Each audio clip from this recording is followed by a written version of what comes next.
And we welcome to the program now Lynn Fitch, Mississippi's Attorney General. General, thanks for coming in. Good to see you. Great to see you. Good morning. Glad to be here as always. And Merry Christmas to all the listeners. Absolutely. So give us an update. What's been going on at the Attorney General's office of late since the last time we spoke? Well, certainly there's a lot happening in the Attorney General's office because certainly there are so many issues that we are engaged in on behalf of all Mississippians, but a lot to talk about.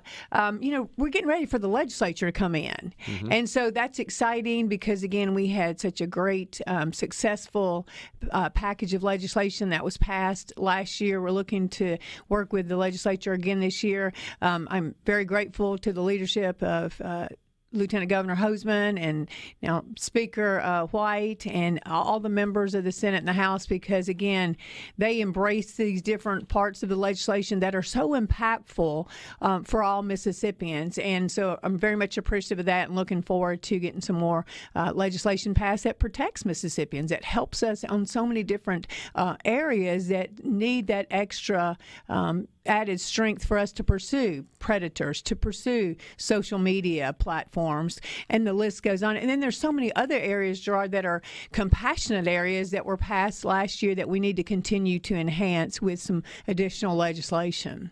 So it's certainly incredible to witness, General, the number crossing over the border into our country, particularly our border to the south.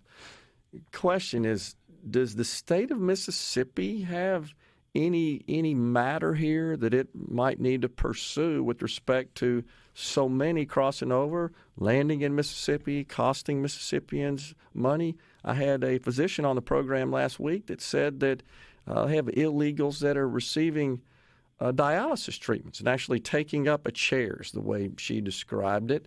And that in some cases that may consume resources that otherwise would be available to Mississippi citizens. So is this a matter that the Attorney General or generals across the state might think about pursuing?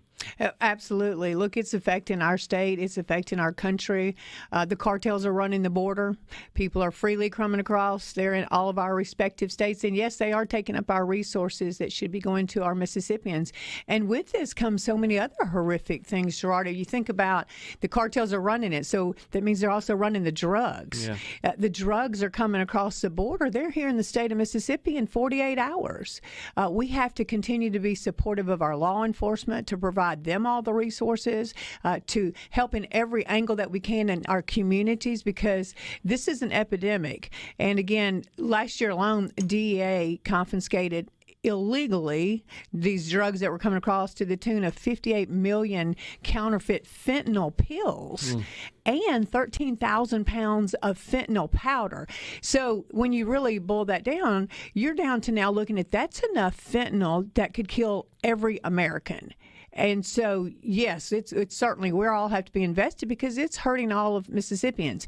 When those drugs are here in the Mississippi, we're losing loved ones in our state. Last year, we lost 237 Mississippians to fentanyl alone. So that's horrific. So we have to continue to rally together. Again, that's one way that's harmful to us. Kind of as part of the package on how we're responding in the Attorney General's office with all of our partners, we've kicked off the One Pill Can Kill initiative across our state to get everyone invested and be willing to stand up, talk about it, realize it's an issue, support our law enforcement, bring all the partners together, because if we can save one life, that's one Mississippian we were able to protect. But because it's coming from the border and it's in our state so very quickly. Well, I'm just curious, are you and other attorney generals in contact and having discussions about possibly some sort of action against the Biden administration? Absolutely. We have a number of lawsuits that we filed together. Most recently, we had a suit that was filed in Florida by General Moody. Again, protecting our border, talking about the consequences, how they're coming in very quickly, doing it under federal law. And you saw the majority of the Republican AGs are filed with her, or we're filing amicus briefs.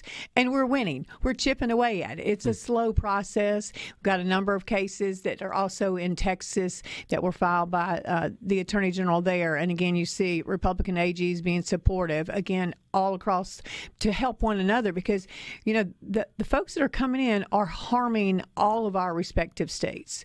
You look at the crime that comes with it. You look at the human trafficking, and then you add the drugs, and it just puts us in a very tough position all the way around. And now we have high-level members of the FBI warning about possible terrorism on our soil, just because we don't know everybody that's crossing in. And certainly there are some among those that aren't being vetted, aren't being properly processed, that probably are coming here with the intent on some sort of catastrophic harm on our soil, within our borders. Absolutely. I think that's their mission, is to do just that. And it is scary to think that this administration, time and time again, is allowing all these people to come in unvetted. And think about it, too, from the medical consequences. Yeah. They've come in, they've not been tested, they've not had COVID shots. We don't know if they've had COVID. We don't know what other diseases they might bring forward. And that, gets into the medical responsiveness of all of our communities in our states. Yeah. Well, hopefully we'll do something about it, because last week, as you probably know, we set a record with 12,000 crossing over on a single day, and the next day was 10,000.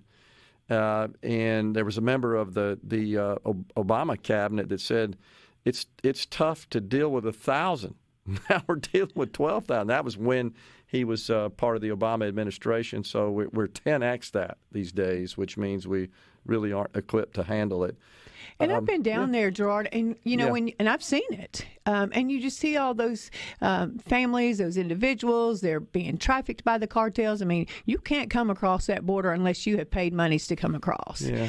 So for every child, every person, the coyotes are taking them across. You can see the rafts where they float the children over, float the drugs over.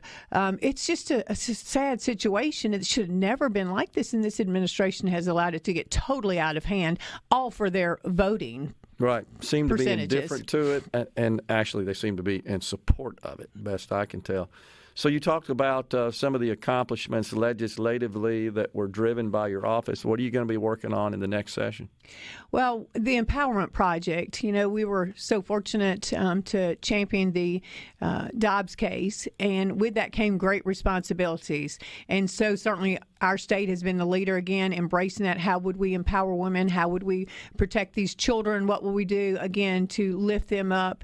And so the Empowerment Project was born, and we're very fortunate that the legislature adopted a new program called the MAMA program. I really like the MAMA program, and it's Mississippi Access to Maternal Assistance. But we launched it off in October.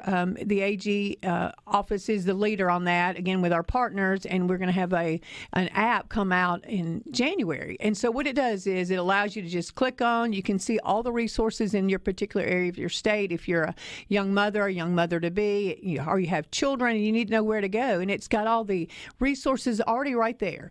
And it could be the public resources, the private resources, the faith-based, different categories. Child care, do you need food? What about supplies and resources, diapers, anything along those lines? So it gives an individual a place to look to find the specifics that they might need, including a job and how to get upskilled. So we're excited about that. We've seen that become very successful since we launched that off. The legislature, again, I'm very grateful for all their actions. They passed some great legislation that gave tax credits for child care. Right.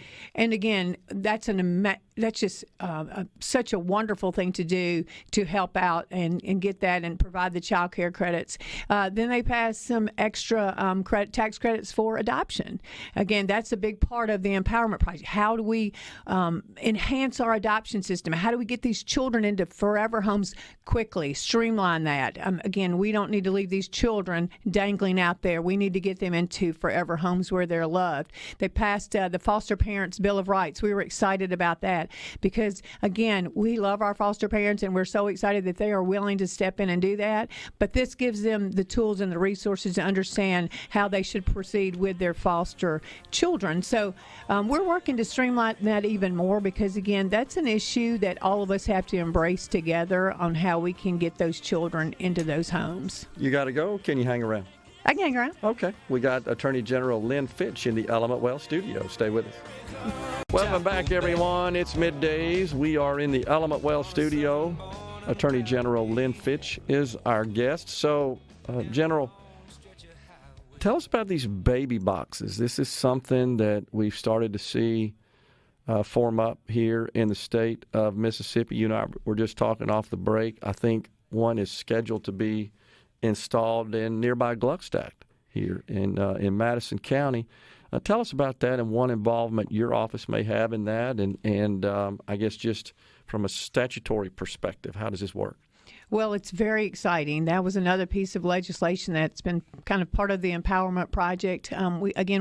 After Dobbs was passed, we knew we needed to rise to the occasion and provide assistance any way that we possibly could. And baby boxes were being utilized across in other states. And it's a great opportunity to have a mother give that child place it in a baby box, no questions asked, anything along those lines, to save that child. You know, horrifically, we hear too many times where we'll find a baby in the garbage dump or a baby left here or there. And so now they can take this infant and put it in a baby box. And so these baby boxes are very specially designed. They can be at the fire stations. They could be at a number of places like that. And as soon as the baby is placed in there, alarms go off.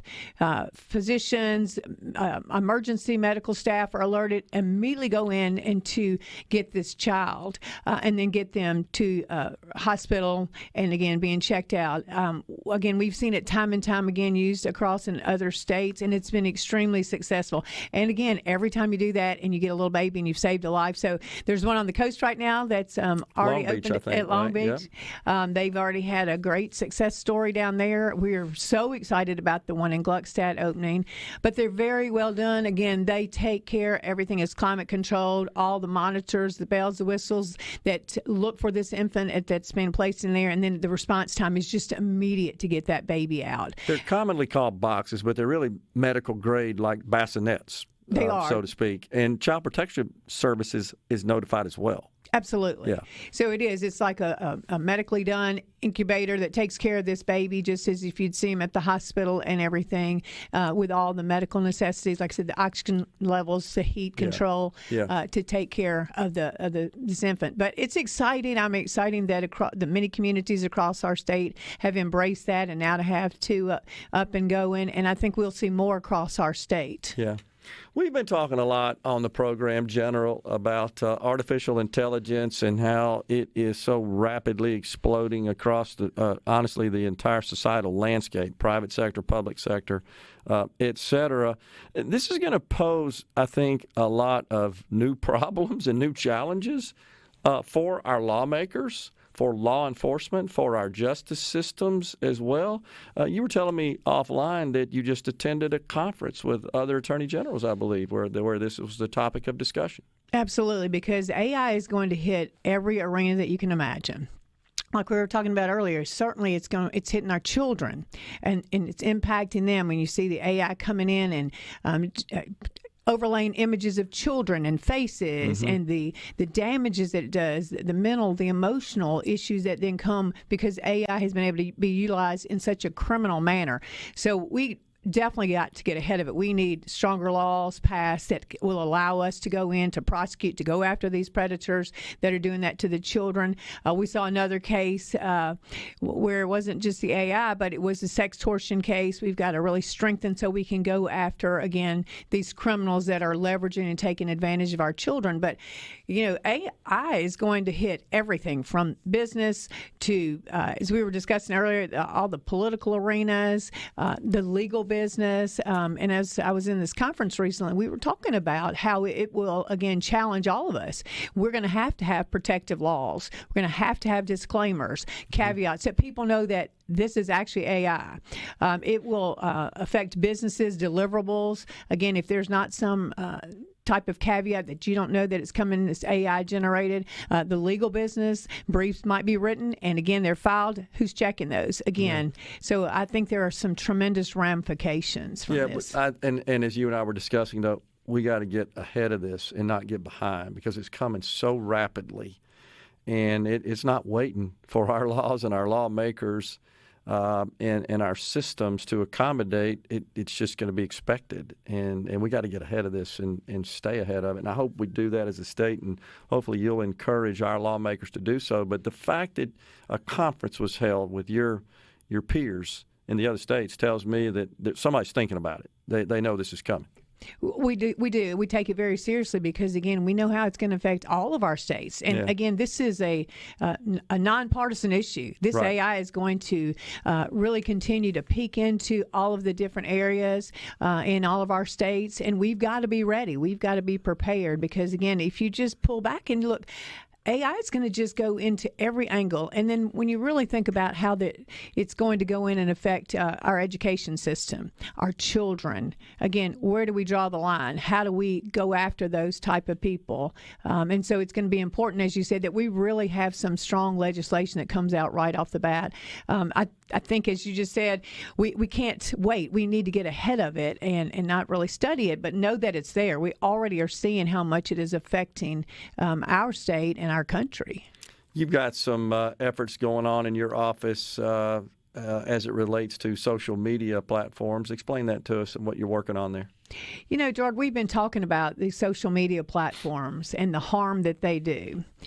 They want to not allow parental rights. They want to allow these advertisers to come in. They have the algorithms that they track our children. They track us. They turn around and utilize that information and send it out to other respective companies or whatever the case might be. Well, we have to stop that. So there have been a number of lawsuits that the AG's office has filed, and we have done it in conjunction with a number of other AGs across the country because, again, it's out of control. We just recently filed against Meta and Instagram. And again, they don't want to allow the parental rights to go in and to see what their child's doing. They don't want to allow the parents to monitor. They want to allow themselves to keep doing their algorithms and their opportunities to seize information and pull data about these kids. And again, quite honestly, for all of us. But going into the children and not allowing the parents to have any rights is just inherently wrong. So for us, that's been a big push. We're going to come forward and ask the legislature to give us some strong legislation. So again, we can pursue these companies. We can pursue them acting in a criminal manner, allowing this to happen and not allowing any recourse for parents. Okay, so this is really more about, I guess, the scope of limiting these platforms with respect to what they allow children to consume and access from a content perspective and allowing their parents to have some control over that expressly embedded into the social media tools themselves. Is that That's correct? exactly right. Okay. Because, we should make them accountable. They should verify the user's age. They should verify the data about the individual. Again, allowing the parent to be involved. And right now, that's not happening. Yeah. And they're pushing back. I mean, all these social media platforms don't want to allow that to happen because it allows them to collect more data, to extract information about these children and then utilize it. And that's just such an invasion of the privacy for these young children. Is this something that's gaining some steam nationally within some of the states? Oh, absolutely. We're all working on this together. We filed some of these lawsuits together, and then many times we'll have one or two states take the lead, and then we'll all come back in and file an amicus brief, a friend of the court, so that we can again enhance the urgency for this to stop and to disallow these companies to take advantage and leverage our children. Okay, gotcha.